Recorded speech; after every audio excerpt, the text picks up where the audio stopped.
de vous, dans le nom de Jésus. C'est moi une très grande joie de trouver au milieu de vous ce matin. Amen. Je dois avouer, c'est un privilège et une grâce du Seigneur. Je remercie aussi les bien-aimés de Bellevue qui a bien voulu m'inviter ce matin. Et toute la gloire au Dieu au Seigneur. Amen. Ce matin, je suis persuadé qu'au milieu de nous, il y a de ceux qui aspirent à un changement de leur vie.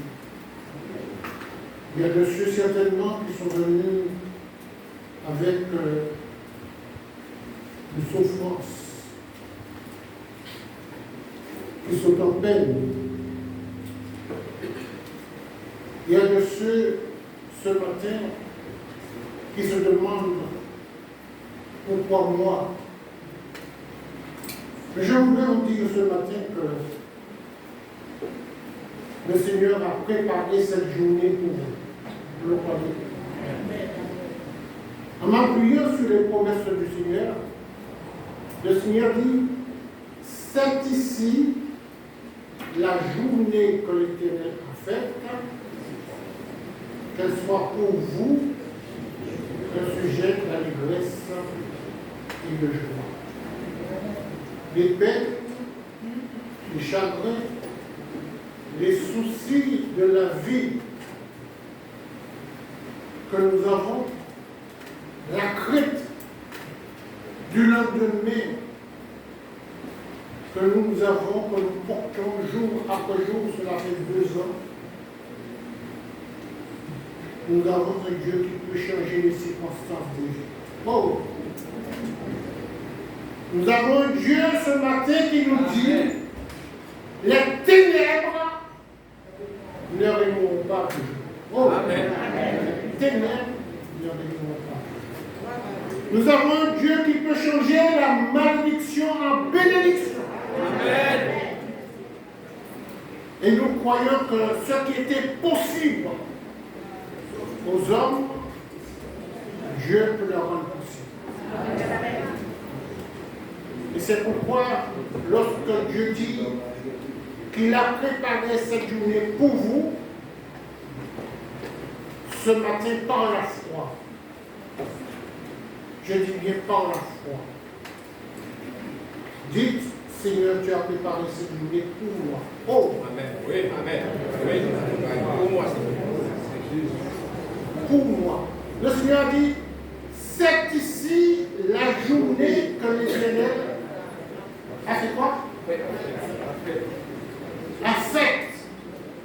Dieu nous a emprunté ce souffle de vie à chacun de nous. Amen. Ça prouve que nous sommes en vie. Ça prouve que le Seigneur a préparé cette journée pour toi, mon frère, pour toi, ma soeur. Pour toi qui es peut-être venu pour la première fois, pour toi peut-être, tu es ici, tu te poses la question, mais pourquoi je suis ici ce matin? C'est parce que le Seigneur t'aime. Oh. C'est parce que le Seigneur t'aime que vous êtes ici ce matin. C'est parce que le Seigneur a quelque chose à te dire. Alors, vous devriez comprendre ce matin que c'est une journée que le Seigneur n'a pas préparé seulement pour vous le voisin, mais c'est une journée par la foi que le Seigneur a préparé pour moi. Pour moi. Amen. Une journée que Dieu a faite pour vous, pour vous, pour vous. Et c'est pourquoi, dès maintenant, dites Seigneur, je ne veux pas repartir comme je suis arrivé. Alléluia. Je ne veux pas repartir comme je suis arrivé. Seigneur, tu es le Dieu des miracles. Tu connais mon cœur, tu connais mes vœux, tu connais mes désirs, tu connais mes pensées, tu connais la souffrance. Mais tu peux changer les choses ce matin.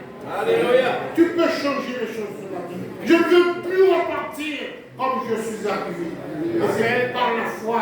Je saisis cette journée. Que Seigneur dit, c'est une journée de paix, de joie, Seigneur, que tu as préparé pour moi. Et je rentre dans cette journée. Maintenant, dispose mon cœur à saisir ce que tu as pour moi. Amen. C'est pourquoi, mes bien-aimés, je vous invite à prier avec moi à cet instant. Merci pour le frère qui a préparé la louange, qui a apporté la louange, l'adoration. Et combien j'étais content d'entendre ces moments de louange, je saisis ces moments de louange. Mais nous n'allons plus louer Dieu. Mais ce matin, ensemble, nous allons apporter notre adoration. Alléluia. Ensemble, nous allons apporter notre adoration à Dieu. Amen. Alors, mettons-nous debout. Alléluia. Et ensemble, adorons le Oui, Seigneur. adoration. Ensemble, adorons le Seigneur. Oui, Ensemble, adorons le Seigneur. L'adoration au cœur, Seigneur. Alléluia. Alléluia. Alléluia. Alléluia. Gloire à toi. Merci. Gloire à toi. Gloire à toi. Seigneur, ce matin, nous proclamons que tu es Dieu. Nous proclamons qu'au-dessus de toi, il n'y a pas d'autre Dieu que toi. Nous proclamons toi seul est Dieu. Toi seul est capable de changer les circonstances de vie. De cette pouvoir, nous t'adorons ce matin. Nous proclamons que tu es roi. Nous proclamons que tu es Dieu. Nous proclamons qu'au-dessus de toi, il n'y a pas d'autre Dieu. De cette pouvoir, nous t'adorons. Nous glorifions ton Seigneur. Nous exaltons ton Seigneur. Nous bénissons ton Seigneur. Nous t'adorons parce que tu es Dieu. Nous t'adorons parce qu'au-dessus de toi, il n'y a pas d'autre Dieu.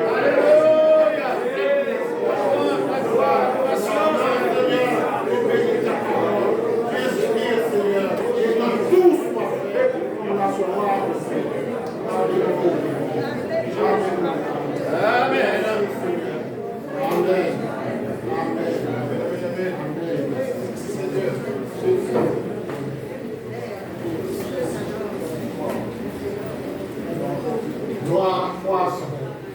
Je voudrais lire ce matin avec vous juste un passage dans le psaume 13.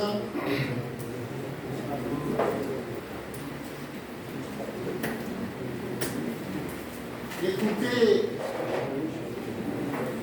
ce que David dit.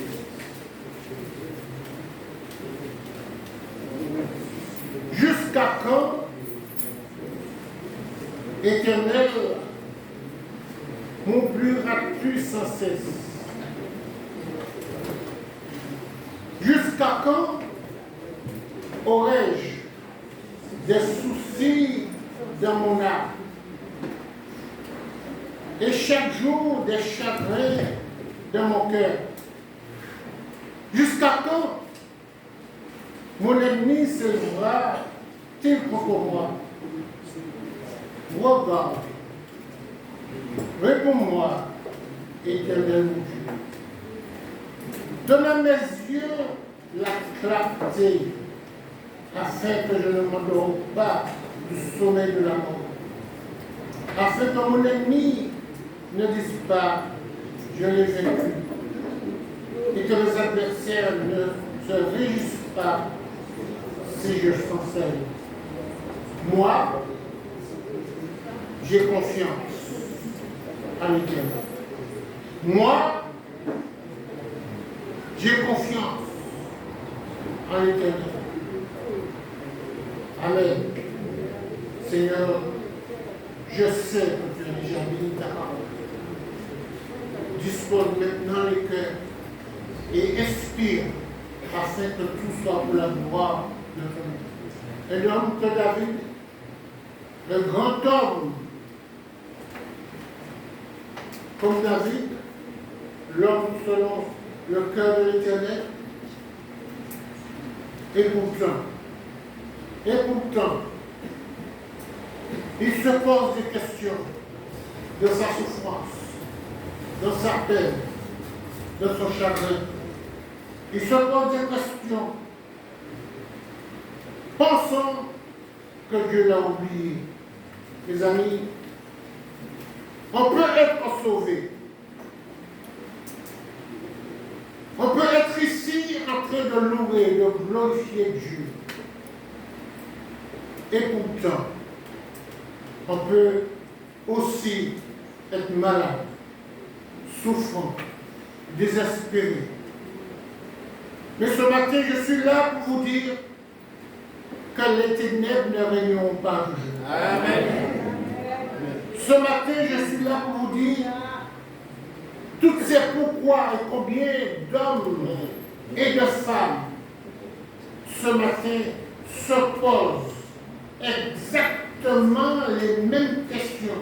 Et cela fait des jours, des mois, des années que vous posez exactement les mêmes questions.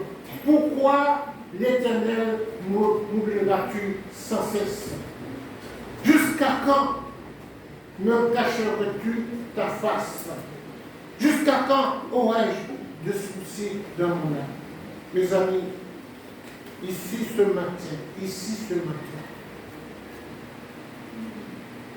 il y a de ceux qui ont versé des larmes hier soir.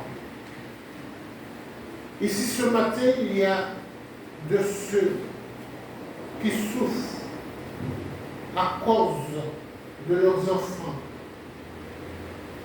Ici ce matin, il y a de ceux qui souffrent à cause de leur couple.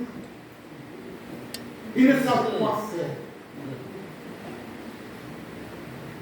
Mais ce matin, comme David le dit à la fin, moi, j'ai confiance en l'Éternel. Oh, amen. Amen. Moi, j'ai confiance en l'Éternel. Parce que je sais qu'il peut tout changer. Amen. Il peut tout transformer mes ennemis. Je voudrais dire, à travers ces difficultés que nous vivons, et ce matin, je voudrais vous montrer 3 sources, 3 causes qui peuvent être l'auteur de ces souffrances, de ces peines et de ce chagrin. Tout d'abord, je voudrais rappeler que cela peut venir de nous-mêmes. Nous pouvons être la cause de ce que nous vivons, de nos soucis, de nos peines, de nos chagrins, de ce que nous vivons à l'intérieur même de notre maison. Et combien l'adversaire, quelquefois, a beau dos. Ah, c'est Satan. Mais jamais on ne dit cela vient de nous-mêmes. On peut encore dire, ah, ça c'est mon Dieu qui laisse ça. Mais on est rarement pour dire que cela vient de nous-mêmes. Et quelquefois, les problèmes viennent de nous-mêmes. C'est parce que nous sommes la cause de notre désobéissance. Il n'y a rien de nouveau sous le soleil. Il n'y a absolument rien de nouveau sous le soleil. Ce qui s'est passé du temps d'Adam se passe encore de nos jours. Oh! Amen. Et c'est pourquoi nous ne devions pas toujours rejeter. La Bible nous donne plusieurs exemples, mes amis. Je vais juste effleurer quelques hommes de Dieu qui ont été la cause de leur échec. Et vous comprenez combien que ce qui arrive à un homme peut arriver à un autre. Amen. Un autre homme. Et c'est pourquoi nous devions faire attention à travers nos paroles, à travers nos actions, à travers ce que nous entendons et demander vraiment au Seigneur le discernement comment nous devons agir et comment nous devons faire. Si nous prenons le cas de Josué, par exemple. Josué, Moïse est mort et Josué remplace. Dieu a donné cette occasion à Josué de remplacer le peuple de remplacer Moïse pour conduire le peuple d'Israël. Écoutez qu'est-ce que Josué, pour ceux qui prennent des notes, je vous conseille de lire le chapitre 1 de Josué et vous allez voir combien à travers cette histoire, Dieu parle à Josué. Écoutez qu'est-ce que la parole de Dieu dit. Josué donna cet ordre au verset 10 aux officiers du peuple. Il dit, parcourez le camp, et voici quand vous commanderez au peuple, préparez-vous des provisions, car en 3 jours, vous passerez le Jourdain pour aller conquérir le pays dont l'Éternel votre Dieu vous donne en possession. Chacun de nous sommes en route vers la cité céleste. Chacun de nous sommes en route. Et le peuple, comme nous, et combien, quelquefois, nous disons merci Seigneur. Merci de nous aider à avancer. Jusqu'à ce jour, nous sommes ici et encore nous remercions Dieu. Et ce peuple, ils ont fait exactement la même chose. Écoutez au verset 16. Je ne vais pas lire tout le titre, c'est afin que vous puissiez comprendre qu'il n'y a absolument rien de nouveau sur le sujet. Le peuple répondit à Josué en disant, nous ferons tout ce que tu nous as ordonné, au verset 16. Et nous irons partout où tu nous enverras. Nous t'obéirons entièrement, comme nous avons obéi à Moïse. Veuille seulement, Éternel, ton Dieu, être avec toi, comme il a été avec Moïse. Écoutez bien, ce sont eux qui disent ça. Tout homme qui sera rebelle à ton ordre et qui n'obéira pas à tout ce que tu lui commanderas, sera puni de mort. Et il dit à Josué, fortifie-toi et toi. Retenez bien qu'il dit, et qui n'obéira pas à tes ordres. Les amis, pour gagner du temps, écoutez qu'est-ce que l'Éternel dit.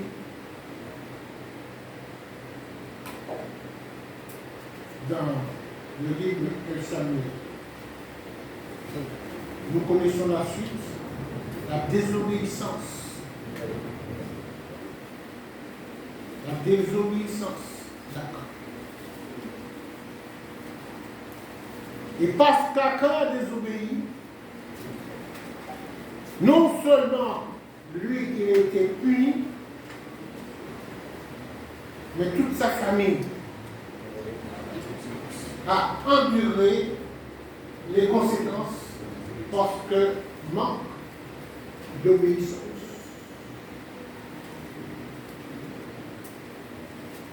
Est-ce que cela est venu de Satan ou de lui-même? C'est parce qu'il n'a pas obéi. Écoutez ce deuxième passage. Il y a beaucoup de gens, j'ai retenu 2 seuls. Dans 1 Samuel 15,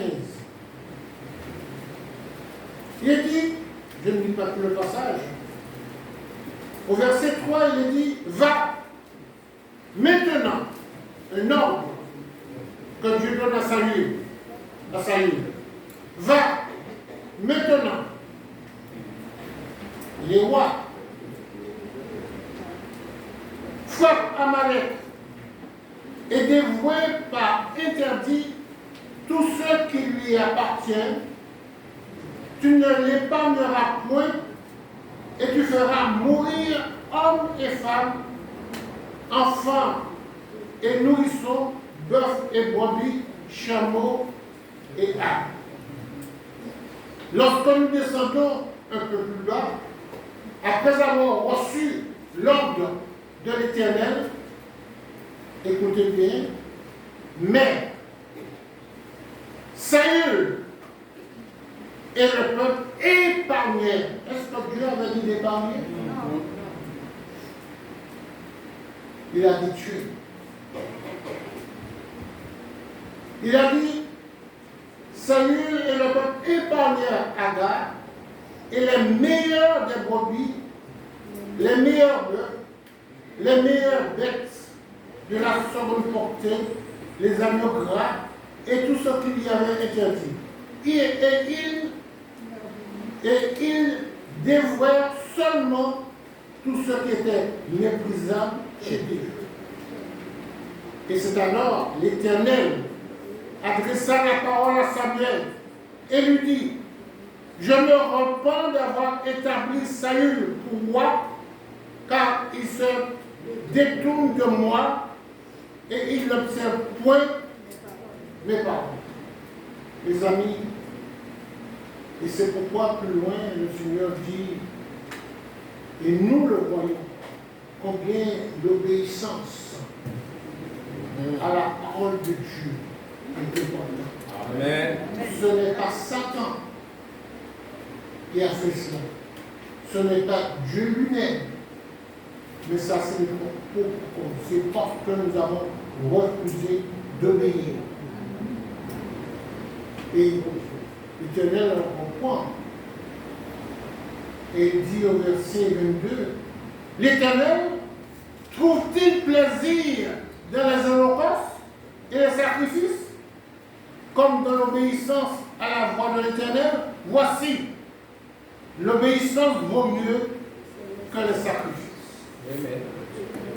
L'obéissance vaut mieux que les sacrifices.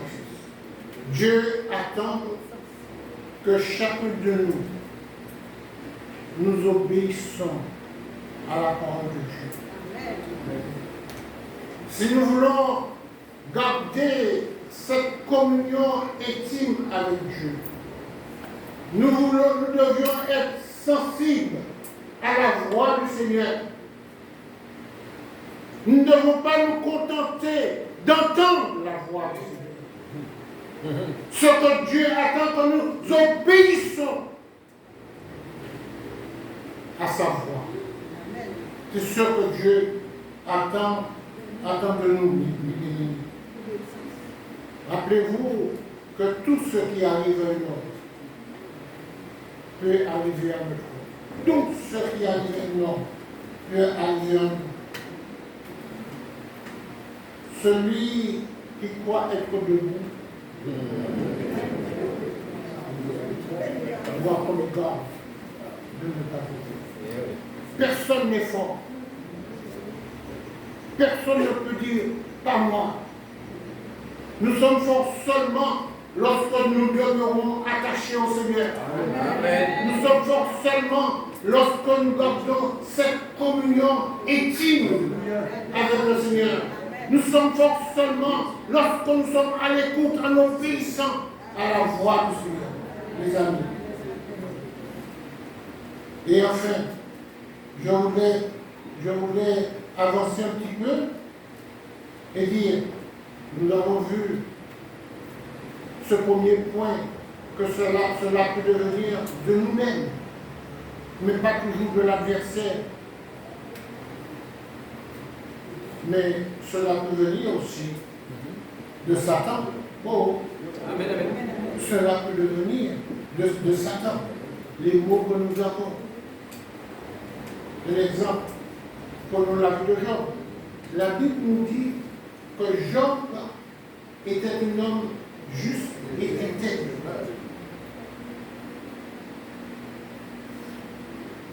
Il n'y a rien de nouveau. La Bible est claire.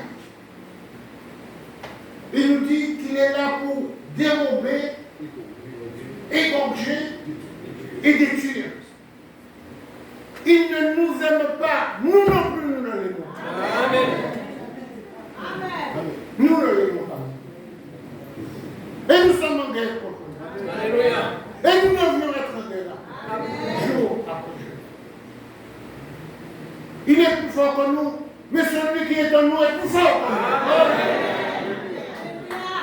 Gloire à Jésus. Et c'est ça qu'il faut nous, et c'est à cela qu'il faut que nous nous rappelions. Nous sommes conscients qu'il connaît mieux que nous la parole. Mais il n'est pas plus fort que nous. Alléluia. Il n'est pas plus fort que nous. Amen. Yes. Parce que la Bible nous dit que celui qui est en nous. Oh, les amis. Alléluia. Ne craignez pas de vous mettre debout de celui qui veut se prendre à vous. Le Seigneur a dit seulement résistez au diable. Il veut nous faire trembler, mais nous devons le faire trembler. Alléluia. Résistez au diable. Et il fuira le. Et je crois qu'il est important pour chacun de nous, devant les difficultés, devant les l'épreuve, devant les soucis de la vie, devant la maladie, mes amis, il n'est pas facile, je suis conscient. Ce n'est pas toujours facile de faire face. Vous savez,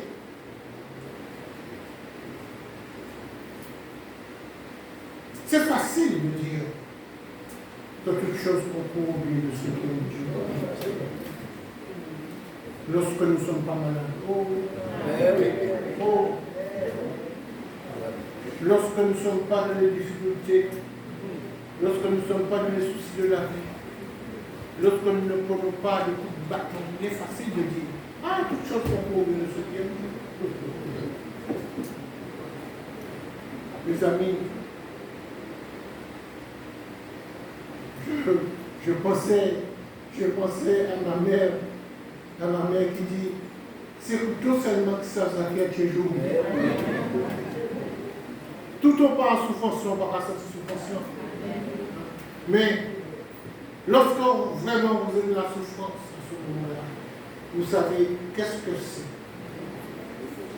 c'est. Et si ce n'est Dieu seul qui vient nous apporter ce banc de consolation, si ce n'est lui qui vient maintenant nous remettre en scène, alors nous ne faisons pas face. Parce que ce monde est méchant.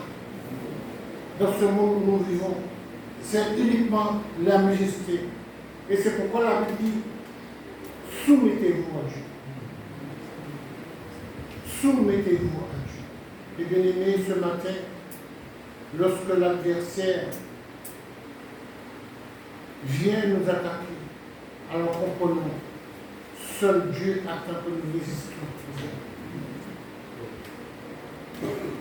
Le fait seulement de savoir que Dieu nous a dit de résister. Essayez de vous imaginer que vous êtes chez vous et l'adversaire veut enfoncer la porte. Si vous résistez, c'est parce qu'il n'est pas encore entré. Oh. Amen. Hein? Si vous résistez, vous faites l'effort, c'est parce qu'il n'est pas encore entré. Et tout seul, nous ne pouvons pas faire l'effort. Mais rappelez-vous, effectivement, mon qui paye. Mais est-ce que nous l'avions à travers la peine, à travers le chagrin, à travers la maladie, nous avons oublié mon Dieu. Il faut que je sois docteur, il faut que je sois guérisseur là. Mais est-ce que nous avons oublié le principal? Celui qui ramène toutes choses à l'existence. Amen. Celui qui peut changer les circonstances de la vie. Celui qui peut changer la malédiction en bénédiction. Celui qui peut changer la maladie en guérison. Amen. Mais nous l'avions oublié et nous avons fait tellement tel monde, tel monde. Les amis, Dieu est celui qui change les circonstances des vies. Et je voudrais, à travers cette pensée, lorsque l'adversaire vient nous attaquer, que nous dit la parole de Dieu? Non seulement il nous dit de résister, mais il nous a donné des armes. Oh, Amen. il nous a donné des armes. Qu'est-ce qu'il nous dit dans Éphésiens 6? Alléluia. Il nous a donné des armes. Et quelquefois nous voulons à notre enfant qui se drogue jour après jour. Nous voulons à nos enfants qui nous répondent n'importe comment. Nous voulons à nos enfants, à notre époux, à notre épouse qui font n'importe quoi. Mais nous oublions derrière ça. L'adversaire, c'est notre épouse qui l'attaque. C'est nos enfants qui attaquent. Nous oublions qu'il ne fait pas cela de lui-même. Et nous nous prenons à lui au lieu de nous prendre à l'adversaire. Amen. Nous oublions cela, mes bien-aimés. Nous oublions qu'il y a l'adversaire qui est là pour le dérober, l'égorger, détruire.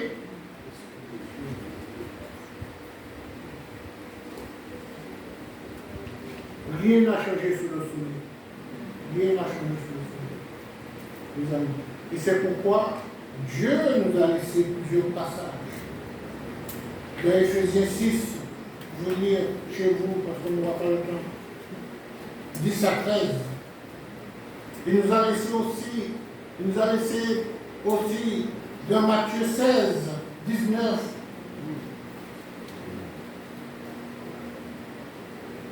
Il nous a laissé aussi dans Luc 10, mes amis, qui nous montre combien que nous devions prendre les armes que Dieu nous donne, mes amis. Et je voudrais juste lire, et je vais passer sous ces deux passages-là, mais vous pouvez le reprendre chez vous. Mais je voudrais m'arrêter sur Ésaïe 54. Amen. Parce que je trouve ce passage très important.